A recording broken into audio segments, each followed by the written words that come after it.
لاره که هر څومره اوږده ده خو ستومانه نه یو، موږ په خپل کړي بغاوت باندې خپېمانه نه یو.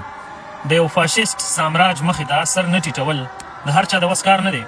پرون چې کومه جرګه د پی ټي آی لخوا را جوړه شوې وه، یعنې سرکاري جرګه وه چې په هغې کې پارلماني ګوندونو ته زیاتو خلکو ته دعوت ورکړلی شوی و، دغسې پی ټي ایم هم راغلو، دعوت ورکړل شوی و، هغلته راغلو، بیا د سحر نه د ماښامه پورې ناستو، د خبرې وخت یې نه ورکولو. دلته خبره په دې کوو چې پی ټي ایم د چا خبره کوله. پی ټي ایم د هغه 15,000 شهداو خبره کوله کوم چې په تیر وخت کې پښتنو ته ورکړل شوي دي.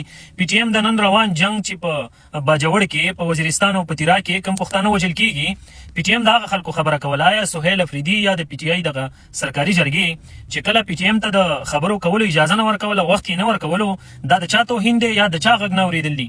دا د پښتون قام مسله نه اورېدل دي، دا د هغه 8,000 د لاپته خلکو مسله نه اورېدل دي، دا زما جوماتونه بازارونه ورانېږي، دا د دې توهین کول دي، دا د پښتون قام توهین و. یعنې دوی ته وخت نه ورکول او راغوښتله. پس د هغې نه بیا په دې باندې نیوکه څه کېږي؟ نیوکه دا خبره کېږي چې ترانې ته احترام نه دی شوی. آیا په جمهوریت دغلته د عسکري ترجمان ایمل خان هم دا خبره وکړه چې باید ترانې ته احترام شوی وي. ایمل خان نه پوښتنه کوي، ایمل خانه د ترانې ستا د آیین په کوم ځای کې لیکلی شوي دي چې ترانې ته ودرېدل او نه ودرېدل جرم او نه جرم؟ آیا دا ستا په آیین کې شته یا ته ځان ته جمهوري وایي؟ کله چې ځان ته د جمهوریت دعویدار وایي او د هیواد د ملک ځان ته جمهوري وایي، نو په جمهوریت کې هر سړی آزاد رای دی، آزاد رای هغه ویلی شي، هغه آزاد خبره کولی شي، اختلاف کولی شي. په جمهوریت کې د یو انسان حق دی. بیا که چېرته دا جرم هم وګڼي، ستا په آیین کې ته جرم وګڼي، بیا هم ما په ځان جرم قبلولو، مګر دغه سامراج ته سر ټیټول نه.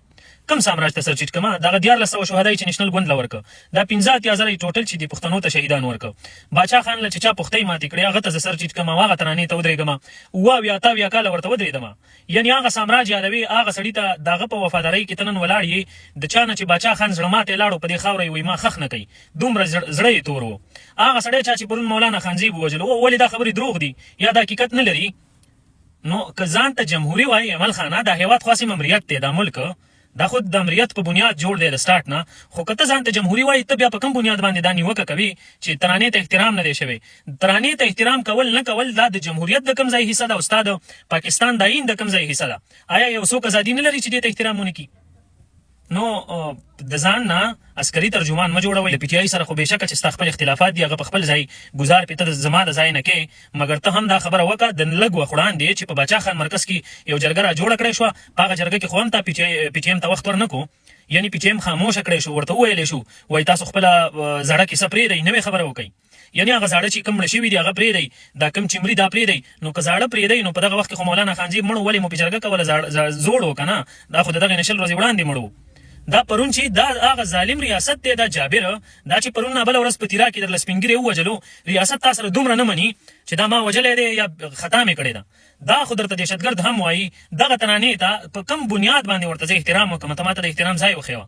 د جمهوریت دعویدار یې، د ریاست ته وایم، او دا هم واورئ والله بالله او په سمه تله پی ټي ایم او د پی ټي ایم ځوانان په خدای که مو په شا کړل. هر ځوان منظور پښتین دی، هر ځوان د پی ټي ایم چې کوم دی، منګه بېشکه منګه کمزوري یو، منګه به پټېږو هم، منګه به د ځان حفاظت هم کوو، یو سایډ ته کېږو به هم، خو دا لاره دا د پښتون غږ او د قام دا پور اخیستله، منګه دا هر څه تېروو، دا مړي هم تېروو، خو چې وخت کله راغلو نو او دا قام مې په خپله ستونزه خبر کو او خپل دښمن یې اصلي وپېژندو چې د کومې لارې یې ووهم، بیا به انشاءالله د پښتنو ټول قاتلان، کم پښتانه مشران چې لاره جوړوي ریاست ته، کم پښتانه چې د پښتنو د نسل کشۍ لاره دې ریاست ته برابروي، هغو سره به هم بیا حساب کېږي.